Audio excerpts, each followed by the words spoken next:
हमारे साथ अभी मौजूद हैं कई ग्रामीण और बुजुर्ग भी हैं हमारे साथ, और युवा भी आप देख सकते हैं कि पीछे कई युवा भी हैं। और नौबतपुर में अभी हम लोग हैं, और आपको बता दें कि यही वो जगह है जहाँ पे बागेश्वर महाराज 13 तारीख से आ रहे हैं और 5 दिन रहेंगे। आपको हर चीज दिखाया गया, पार्किंग एरिया से लेके वो जगह जहाँ पे मठाधीश होंगे, जहाँ से दरबार लगेगा, वो दिव्य दरबार जहाँ से लोगों की अर्जी सुनी जाएगी।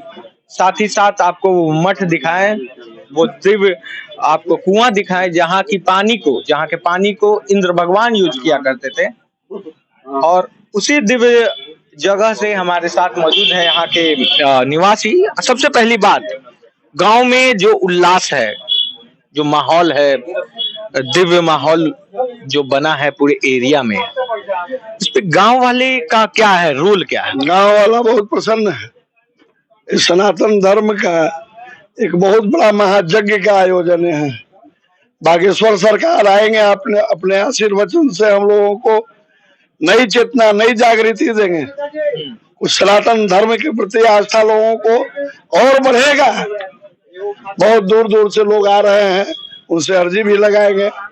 किनको क्या अच्छा, प्रशासन की ओर से क्या व्यवस्था दी जा रही है? गांव के लोगों का तो हमको भक्ति भी दिख गया, वो भक्ति की शक्ति भी दिख रही है, वो एकता भी दिख रहा है, और साथ ही साथ जो एक संपन्न करने के लिए जो चेष्टा होता है इंसान में कि इस यज्ञ को हमको संकल्प करना है, इसे पूर्ण करना है, वो सारी चीजें दिख रही है। लेकिन सवाल तब उठता है जब प्रशासन की बात आती है, क्योंकि जब 20 लाख का भीड़ होगा तो उसमें कहीं ना कहीं प्रशासन का रोल उस यज्ञ को संकल्प करने में बहुत बड़ा होगा। सही तरीके से वो पूर्ण हो, इसमें बहुत बड़ा रोल होगा। तो किस तरह से एसपी डीएम द्वारा क्या कहा गया है? प्रशासन की तरफ से बहुत सहयोग हो रहा है।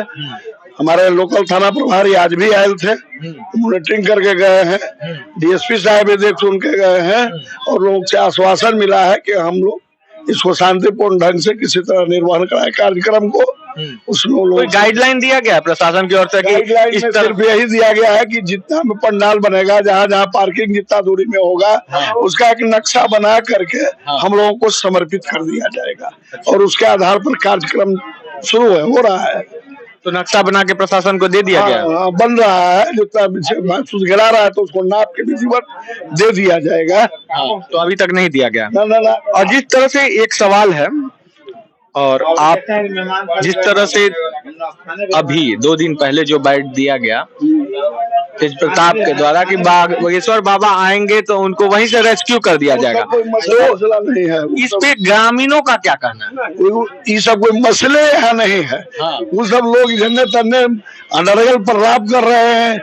यहाँ धार्मिक आयोजन है, इसमें ये सब राजनीतिक बात से क्या लेना देना। कई लोग पूछे होंगे सवाल, ये सवाल मेरा इसलिए है क्योंकि यहाँ पे जब हम संस्कृत विश्वविद्यालय को देखने गए तो मुझे एक बोर्ड दिखाई दिया जिसपे लिखा हुआ था कि वो जो निर्माण है वो माननीय लालू प्रसाद यादव जी के द्वारा किया गया है। इस मठ का जो इतिहास है वो 300 साल पुराना है। सनातन धर्म के विकास में कई बार इस मठ का बहुत बड़ा योगदान रहा, कई महापुरुष यहाँ से अवतरित हुए। लेकिन जब सवाल विश्व का सबसे बड़ा आयोजन का होता है, बागेश्वर धाम का, अगर हम सिर्फ बागेश्वर धाम की अगर बात करें तब भी इतना बड़ा आयोजन इंडिया में कहीं नहीं हुआ था, तो ये गौरव की बात है। लेकिन अगर सवाल उठता तब है जब उन्हीं के बेटे के द्वारा ये कहा जाए कि हम एक सनातनी गुरु को बिहार की धरती पे नहीं आने देंगे, तो उनके भक्त, वो भक्त जो इस दिव्य भूमि से बिलोंग करते हैं, आप लोग सभी इसी गांव के हैं ना, आप लोग क्या सोचते हैं? आप लोगों के मन में वो कौन सी भावना है जो अभी उठ रही है? आप कैमरे को देखकर नहीं, सही तरीका से बताएं। हम सोचते हैं कि ये आयोजन बढ़िया से हो, और अगर ऐसा उनकी मानसिकता है तो वो भी इसको वापस लेकर के आवे, देखें, इससे लाभ लें, देखें यहाँ क्या हो रहा है, क्या प्रवचन हो रहा है, उससे अच्छा कुछ सीखे।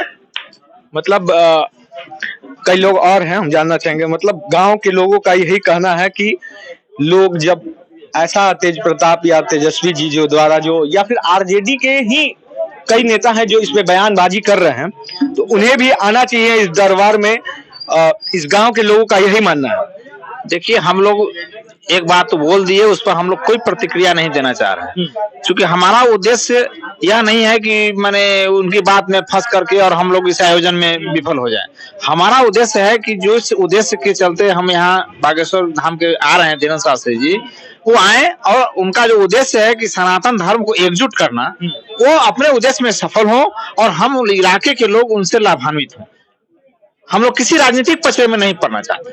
उनका पॉलिटिकल बहुत अच्छा बात है, यही होना चाहिए। देख सकते हैं कि गांव के लोगों में किस तरह से इन्होंने बहुत अच्छी बात कही कि अगर दिव्य वातावरण यहाँ पे बना हुआ है तो इसे ही बना के हम अच्छे कार्यों को करें। लेकिन सवाल इनसे सीखना चाहिए, इन गांव के लोगों की एकता से सीखना चाहिए। सनातन धर्म के होते हुए भी अगर आप एक राजनीतिक महत्वाकांक्षाओं को पूर्ति करने के लिए अगर आप किसी धर्म गुरु पे, किसी एक धर्म समुदाय पे सवाल उठाते हैं, उनके गुरु को रोकने की कोशिश करते हैं, तो ऐसा ना करें। क्योंकि यहाँ के लोगों का भी कहना है कि हमें आपसे कोई आपसी मतभेद नहीं है, आप भी आए इस आयोजन में, आए इस आयोजन में सम्मिलित हो, आप भी अपना एक टाइम दें, अच्छी बातों को सुने, अच्छी चीजों को सुने, राजनीतिक रोटी सेकना बंद करें। और सबसे बड़ी बात, इस देश में यही एक बहुत बड़ी कमी है कि जहां पे भी कोई अच्छा काम होता है, कभी भी कोई धर्म की बात होती है, और खास करके जब सनातन के द्वारा कोई काम किया जाता है तो इस पे सवाल जरूर उठाए जाते हैं।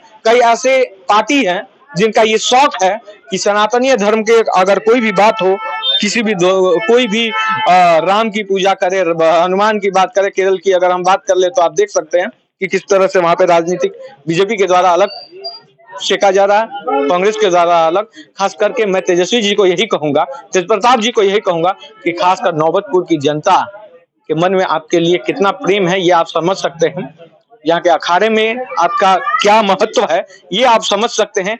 इतिहास की अगर हम बात करें तो लालू जी के द्वारा यहाँ पे दिया गया वो संस्कृत विश्वविद्यालय, वो संस्कृत कॉलेज जो आपके पिताजी के द्वारा दिया गया है, वो खास तौर पे जब हम आज देखें तो स्टैंडर्ड की अगर हम बात करें संस्कृत विश्वविद्यालय का, तो हम ये कह सकते हैं महाविद्यालय की अगर हम बात करें तो हम ये कह सकते हैं कि बनारस के बाद अगर संस्कृत का कोई विद्यालय, महाविद्यालय है जो इतना अच्छा है, तो आप यहाँ पे आके देख सकते हैं। तो इन सारी माहौल, दिव्य माहौल में आप ऐसी टिप्पणी ना करें। ऐसे ही तमाम बड़े खबरों के लिए देखते रहें खबर फर्स्ट।